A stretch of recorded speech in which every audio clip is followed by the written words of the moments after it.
쏟아지는 뉴스 속에서 핵심만 뽑아 간단 명료하게 정리합니다. 이슈가 먼데이 두 분의 전문가 모셨어요. 박상수 전 국민의힘 대변인, 김주호 더불어민주당 전 당대표 정무조정부실장 나오셨습니다. 어서 오세요. 두 분 안녕하세요. 네. 자, 이제는 뭐 윤 전 대통령이라고 불러야 됩니다. 네. 네. 그러니까 제가 이제 헌재가 지난 금요일 날 윤석열 대통령을 파면하는 선고를 했습니다. 네. 일단 두 분 뭐 많은 뭐 이미 시간이 좀 흘렀고 두 분도 많은 방송을 하셨겠지만 짧게 총평부터 한번 듣고 가겠습니다. 네. 네, 뭐 국민들께 죄송하다는 말씀밖에 우리 당의 정치인들은 드릴 수 있는 말씀이 없는 것 같다. 네. 그리고 뭐 굉장히 좀 많이 안타깝다라는 그런 생각뿐이고요.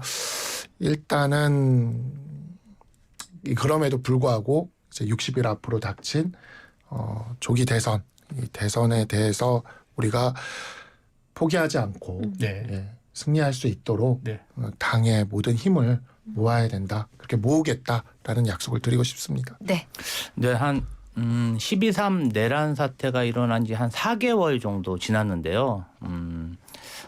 내란 이후에 사실은 어떠한 인명 피해 없이 이 사건이 1차로 일단락 난 것에 대해서는 저도 매우 좀 기쁘게 생각하고요. 대한민국의 민주주의가 회복력을 가지고 아주 잘 회복했다. 또 세계적으로 굉장히 높은 평가를 받고 있고 또 사법부가 그래도 어떤 판결문을 통해서 아주 어떤 논란 없이 판결문을 이렇게 제시했기 때문에 앞으로도 뭐 이와 관련된 논란이 없을 거라고 생각해서 한편으로 좀 속 시원하고 마음이 편안해졌습니다. 네네. 그 판결문의 내용 중에 대통령도 국회를 협치 대상으로 삼아야 한다 이런 비판이 있었고요. 그에 앞서서는 국회가 좀 소수 의견을 존중하고 대화와 타협을 위해 노력했어야 했다 이런 대목이 있습니다. 어떻게 들으셨습니까? 참 맞는 말씀하셨고요. 네. 저희도 사실은 여러 가지 법안 추진과 국무위원 탄핵 추진 과정에서 좀 무리한 부분이 있지 않았나? 네. 반성하고 성찰할 부분은 있다고 생각합니다. 다만 저희가 좀 권한을 과하게 썼다고 해서 그것이 계엄을 일으킬 그러한 동력으로는 도저히 생각되지 않고요. 앞으로 저희가 또 다수당인 만큼 헌법재판소에서 지적한 부분 잘 반성하고 성찰해가지고 소수의 의견도 좀 존중하는 그런 정당이 될 수 있도록 노력할 거라고 보고 있습니다. 네. 박 대변인 생각은 좀 어떠세요? 이 부분을 왜 헌재가 지적했다고 보세요? 글쎄요, 저는 이제 되게 법률가적인 입장에서 그리고 또 정치를 하는 입장에서 이 정치의 사법화 이야기가 굉장히 많이 문제가 됐지 않습니까? 헌법재판소가 이번 결정문에서 확실하게 보여준 거는 정치로 풀 건 제발 정치로 풀어라. 네. 법원에 헌재에 그만 좀 가져와라.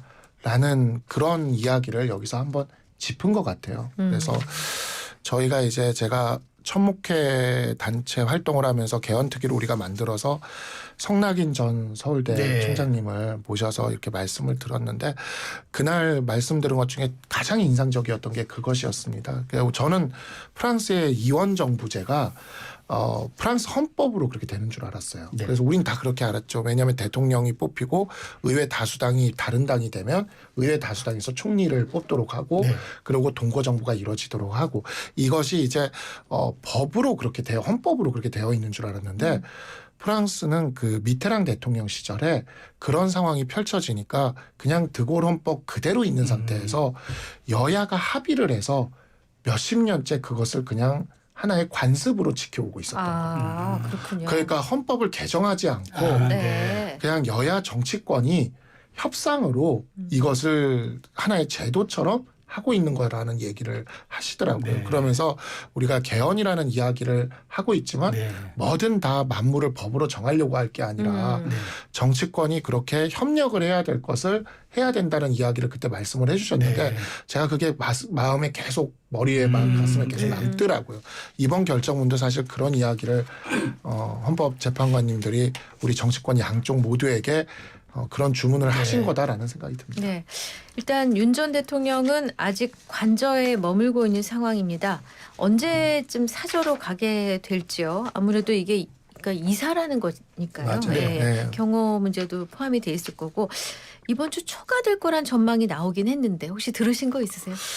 아무래도 뭐 챙겨서 나오고 하려면은 시간이 좀 걸리겠죠. 근데 이게 탄핵 국면과 관련돼서 우리가 다시는 이런 일이 없어야 되겠지만 벌써 두 번째 겪는 일인데 네. 이와 관련돼서 명료한 어떤 규정이나 이런 것들을 좀 만들어둘 필요는 있을 것 같아요. 네. 예를 들어 지금 이제 조기 대선 이후에 인수위도 없이 바로 그렇죠. 임기가 시작돼야 되지 않습니까? 그러니까 이런 측면들이라는 게 어떤 국가의 연속성이라던가 이런 측면에서 우리 제6공화국 헌법이 조금 너무 그런 부분들을 물론 이렇게 탄핵이 두 번이나 반복되고 이런 일이 있을 거라 처음 개헌할 때 몰랐을 것 같아요. 그렇긴 한데 그러다 보니까 이런 혼란들이 계속 있는데 일단은 좀 정리하고 이런 시간이 분명히 필요할 거고 그다음에 그 조기 대선 이후에도 그러면 바로 이어서 하게 된다면은 그때 문재인 대통령 때도 그랬지만 국무위원들 구성은 어떻게 할 것이며 그 인선은 어떻게 할 것이 전날까지 대선을 치르다가 다음날 갑자기 그렇게 해야 되는 거잖아요. 그렇죠. 그러니까 이런 과도기적 상황에 대한 어떠한 규정도 지금 존재하지 않으니 조금 이 입법적 흠결 같다라는 생각이 듭니다. 근데 지금 민주당 내부에서는 이제 어쨌든 관저 정치에 대한 비판을 계속하고 있는데 연합뉴스 보도를 보면은 이제 이번 주말로 예상하기 때문에 한 4, 5일 더 걸릴 것 같아요. 그럼 민주당에서는 또 계속 왜 거기 빨리 안 나가고 사지 않고 관저에 앉아서 정치하느냐고 또 비판하는데 그건 조금 좀 이사 준비 때문에 그런 건 과도하다고 생각하지 않습니까? 저는 과도하다고 생각하지 않고요. 네. 우리가 일반 직장을 다녀도 직장을 사직하거나 해고를 당하면 그 즉시 책상을 비워주는 게 일반 국민들의 삶입니다. 그런데 윤석열 전 대통령은 지난주 금요일에 파면됐습니다. 사실상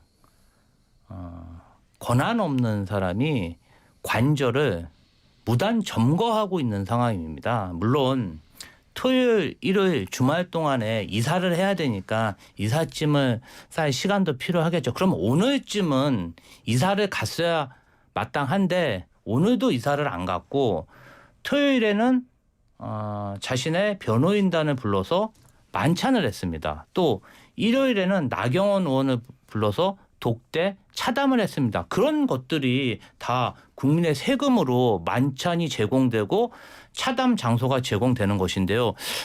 국민들이 낸 세금으로 운영되는 용산 대통령 관저가 왜 파면된 권한 없는 사람에 의해서 혈세가 낭비되고 있는지 저는 어떻게 이렇게 끝까지 염치불구하고 이런 염치 없는 행위를 계속하고 있는지 좀 통탄스럽고요. 내일이라도 빨리 퇴거하셨으면 좋겠습니다.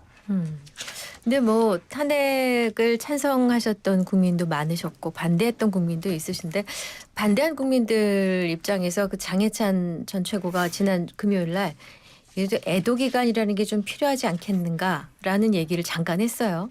좀 그 정도는 눈 감아주는 건 안 될까요? 네, 그 윤석열 전 대통령은 개인 비리가 아니고 탄핵 재판에서 국민을 배신한 국가 반역죄로 탄핵이 된 겁니다. 예, 내란 혐의로 탄핵이 됐는데 내란 혐의, 국가 반역을 저지른 전 대통령에 대해서 어떤 애도 기간을 가져야 되는지 저는 알 수가 없고 이것은 정치인으로서 또 대한민국 국민으로서 국가관이 제대로 성립되지 않은 게 아닌가. 이분들의 국가관은 무엇인가 저는 되묻고 싶습니다. 아니 국가 반역 혐의를 받는 사람한테 어떤 예우를 저희가 해줘야 되는 건가요? 저는 반문하고 싶네요. 그래서 지금 국민의힘 내부에서는 뭐 이런저런 의총에 대해서 얘기가 오갔던 것 같은데 일단 뭐 지금 여러 가지 당의 갈등은 있는 상황이지만 어제 비상의원총회에서 일단 현 지도체제를 유지하기로 하면서 급속하게 그래도 이제 대선 모드로 당이 진입하는 그런 국면입니다. 어떻게 보세요, 박 대변인? 그래야죠. 뭐 지금 이제 57일 남았습니다. 네. 예, 그러니까 보궐선거도 60일밖에 주어지지 않는 것도 이것도 굉장히 과도기가 맞아요. 너무 네. 진짜 너무 짧아요. 그러니까 이러한 부분들이 저는 좀 이제 육공화국 헌법이 예상하지 못한 일들이 계속해서 벌어지고 있기 때문에 육공화국 헌법을 이제 바꿀 때가 됐다. 이제 이런 부분들 운용과 관련돼서 네. 좀 꼼꼼하게 법들을 바꿀 때가 됐다. 물론 이제 성나인 교수님 말씀처럼 이제 여야가 합의를 해서 할 수 있으면 그게 가장 좋겠지만 우리나라 현재 정치 현실이 당장 그러하지 못하고 네.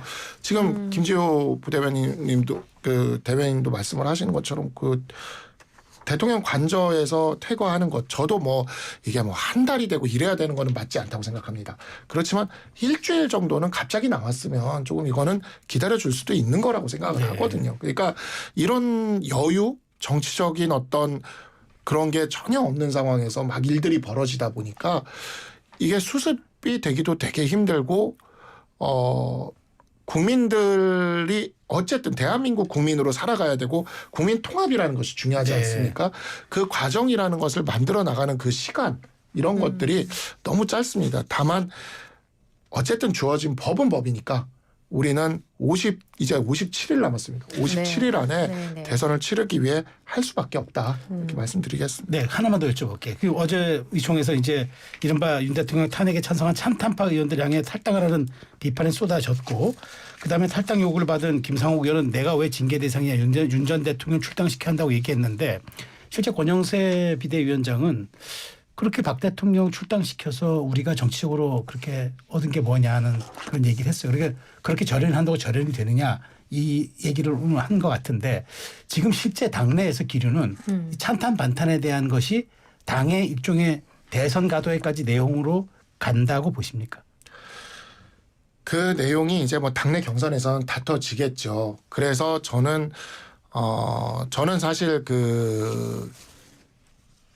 내 계엄이 있고 직후에 22명의 우리 당의 당협위원장들이 그 대통령 탈당을 요구하는 성명을 발표했고 네. 실명으로 이름을 올렸습니다. 네. 저도 거기에 이름을 네. 올렸고 그래서 그것 때문에 지금도 박제돼서 우리 당 당원들 사이에서는 배신자 명단에 제 이름이 꼭 들어가 있어요. 그 22명 네. 중에 한 명이기 때문에. 네. 근데 대통령께서 이 부분에 있어서는 좀 결단을 해주셨으면 좋겠다는 생각이 들어요. 저는 왜냐하면 지금 우리가 이미 벌어진 일이고 헌법재판소에서 보수 재판관들까지 8대 0으로 인용 결정이 나왔습니다.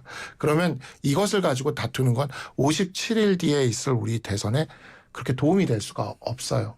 그리고 지금 보면은 탈당 요구라던가 이런 것들까지 어제 의총에서 있었다 네. 하지 않습니까? 이런 식의 분열이 아무런 도움이 되질 않습니다. 그래서 대통령께서 이 부분에 있어서는 과거에 우리 보수 대통령 중에 보면은요 선거를 앞두고 대선을 앞두고 당에 부담을 주지 않기 위해서 임기 중에도 탈당을 하신 대통령들이 굉장히 네. 많으셨습니다. 그리고 그런 과정을 거치면서 우리가 정권 연장으로까지 이어졌던 사례들이 있죠. 네.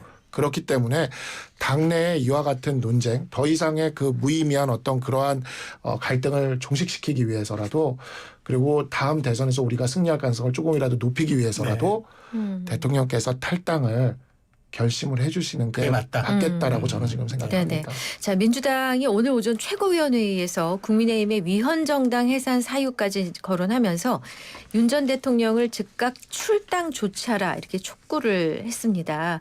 그리고 윤석열 파면은 끝이 아니라 시작이다. 국민의힘은 1호 당원 윤석열을 즉각 제명하고 내란 선전선동에 동참했던 의원들에 대해 분명한 조치를 내려라 이런 주장을 했습니다. 설명 부탁드립니다. 근데 이것은 저는 아주 당연한 요구라고 생각하고요. 국민의힘이라는 공당은 이번 대선에도 만약에 특정 일정 정도 지지율을 확보하면은 400억 가량의 대선 선거 보조금을 받는 네. 그런 공당입니다. 또 매년 수십억 원의 정당 보조금을 지원받고 있고요. 그런데 내란 수괴 혐의를 받고 있는 그러한 전 대통령을 공당의 1호 당원으로 계속 유지하는 것이 그게 합당한 것인가? 저희는 당연히 지적할 수 있다고 생각합니다. 왜냐하면은 자 앞으로 그러면 좀 마음에 안 들면 2차 계엄, 3차 계엄 그런 사람 그런 내란을 일으킬 수 있는 사람을 또다시 국민의힘 정치 지도자로 옹립할 수 있는가? 저는 과감하게 절연해야 된다고 생각하거든요. 그런데 어떤 개인 간의 친분, 그다음에 개인의 이익 이런 것 때문에 윤석열 대통령에 대해서 당적을 그냥 둔다?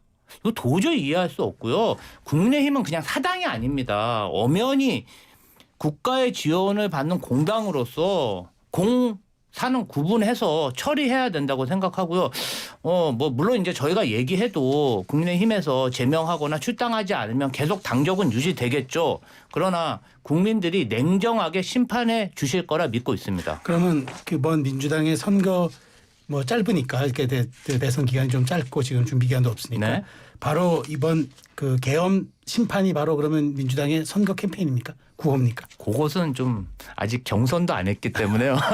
선거전이 그리고 이제 제 개인적인 생각으로는 네. 물론 내란 관련해 가지고 뭐 관계자들 아직 뭐 구속도 안 되고 구속 취소되고 이런 상황이지만 그것은 저는 전체 민주당의 선거 캐치플레이가 될 수 없다 생각합니다. 네. 그것은 한 20-30%고 나머지는 국정 혼란을 수습하고 네. 미래를 위한 선거 캐치플레이어가 되어야 된다고 생각합니다. 근데 뭐 경선이 필요하겠습니까? 네? 경선도 안 했다고 하셨으니까. 물론 이제 이재명 대표가 압도적이지만 네. 그래도 항상 변동성이 있습니다. 과거에 보면은 우리 네. 노무현 대통령이 네. 민주당에서 변동성을 보여주셨기 때문에 항상 경선은 누구나 다 안심할 수는 네. 없다. 네. 알겠습니다. 예, 자, 예, 말씀. 네, 네. 이 말씀과 관련돼서 제가 요즘 방송할 때마다 항상 드리는 이야기인데 네, 네. 우리 김동연 지사님 네. 다음 지방선거에서 다시 공천을 경기도지사로 받으실 수 있겠습니까? 아, 그러니까 민주당이 하는 경선에 참여를 하시면 그 민주당이 이재명 대표를 경선에서 이길 수가 있겠습니까? 네. 그리고 2017년에 문재인 그다음에 이재명 대표, 안희정, 최성 이렇게 경선을 했었는데 네. 이재명 대표 얼마나 많이 문재인 정부에서 또 핍박을 받았습니까? 네. 그리고 안희정 지사와 그다음에 최성 시장의 네. 고양시장의 정치적인 말로가 어떻게 되는지 우린 다 봤지 않습니까? 김동연 지사님 그냥 민주당 경선 참여하지 마시고 지사하시라고요? 아니 조국 혁신당의 후보로 출마를 해주시면 좋겠다. 네. 신박한 제안 같습니다. 저 정말 방송 나올 때마다 요즘 얘기하고 있는데 아유. 조국 혁신당의 후보로 아하. 네, 조국 혁신당 이번에 담양 군소에서도 네, 네. 민주당을 이겼습니다. 네. 그러니까 김동연 지사님 이제 친문에 어찌 보면은 그 또 거기서 네. 경제부총리까지 하셨으니까 네. 친문의 어떤 그 기수가 되셔서 조국 혁신당의 대선 후보로 출마하시는 것을 저는 정말 그거를 저기 뭐가 이제 뭐랄까요?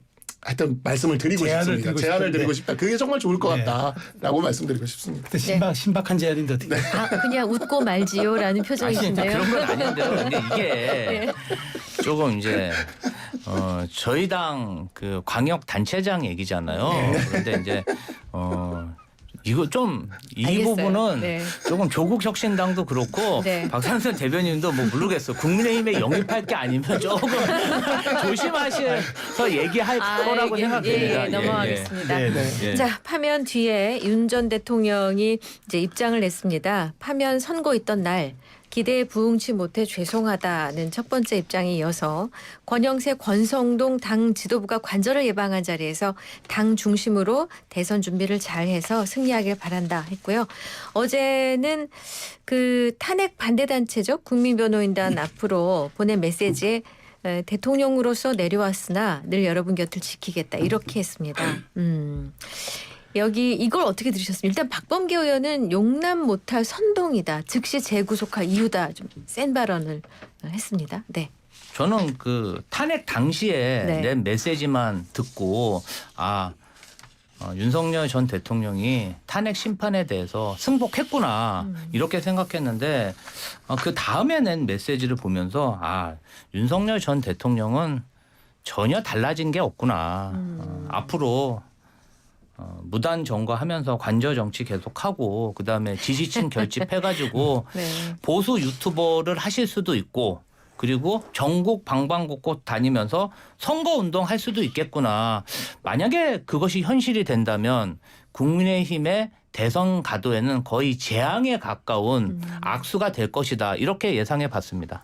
네, 근데 이제 그 지금 민주당에서 이렇게 그 약간 그 뭐랄까 윤 대통령을 이제 희화하는 듯한 이런 얘기를 하는 것도 지금 그런 징후들이 약간은 보이는 게 이제 나경원 의원을 관저로 불러서 아까 차담을 또 하고 독대를 했다 그러고 그다음에 이제 심평 변호사 같은 경우가 오늘 이제 YTN 라디오에서 뉴스파이팅에서 윤 전 대통령의 예언자적 점지받는 사람이 국민의힘 대선 후보가 될 것이라고 얘기를 했습니다. 그러면 당의 대선 승리를 기원한다고 얘기해놓고 나경원 의원을 바로 불렀고 심평 변호사도 이렇게 얘기하는 거는 그래도 어느 정도의 영향력을 우리가 현실적으로 인정할 수밖에 없지 않느냐 이런 분위기인 것 같아요. 글쎄요, 우리가 결국 대선을 치러야 되는 거 본선을 치러야 되지 네. 않습니까? 네. 무당층 중도층 뭐에서 탄핵에 대한 찬성 비율이 뭐 70% 가까이 되는 그러한 여론조사 결과들이 계속해서 나오고 있었던 상황에서 우리가 당내 대표, 당대표를 뽑는 게 아니기 때문에 대선에서 그리고 또 이겨야 그다음에 우리 보수정치의 미래가 또 이어질 수가 있다는 측면에서 지금 김지호 대변인도 그렇고 여기 박범계 의원이나 이런 분들은 윤석열 대통령이 전면에 등장하면서 다시금 윤석열 대 이재명이라는 구도가 생기기를 굉장히 바랄 겁니다. 네. 그거는 대통령께서도 그거는 이제는 좀 알아주셔야 된다는 생각이 좀 들고 새로 나올 우리의 당에 그게 누가 됐던 우리 당의 경선 이후에 네. 나올 대선 후보와 이재명의 구도 여기에 저는 이제 조국혁신당도 후보가 한 명 더 있었으면 좋겠지만 어쨌든 간에 이 구도 이 구도가 1대1이 될지 1대1대1이 될지 하여튼 이 구도가 생겨야 된다라는 거를 대통령께서 좀 알아주신다면 네. 대통령뿐만 아니라 대통령과 친했던 주변 분들이 있어요. 네. 대표적인 게 이제 심평 변호사 같은 분들이죠. 네. 이런 분들이 좀 자제를 해주셔야 된다. 당을 위해서. 네. 예를 들어서 그러니까 그거는 마찬가지예요. 탄핵에 찬성했고 계엄에 반대했던 우리 당의 인사들도 이 대선 국면에서 대통령을 너무 비난하거나 이런 것에 있어서 자제를 해야 되듯이 그 진영도 자제를 좀 하셔야 된다. 그리고 그 하나는 뭐냐면 우리가 이 보수라는 그릇은 깨먹지 않도록 우리가 아무리 내부에서 노선 투쟁을 하고 다툼이 있어도 적어도 이 대선은 승리할 수 있도록 합쳐야 된다. 제가 왜 아까 약간 반농반진으로 김동연 지사에 대한 이야기를 했냐면 이번 대선은 분열하는 쪽이 질 겁니다. 분열하는 쪽이 질 겁니다. 그래서 그렇습니다. 예.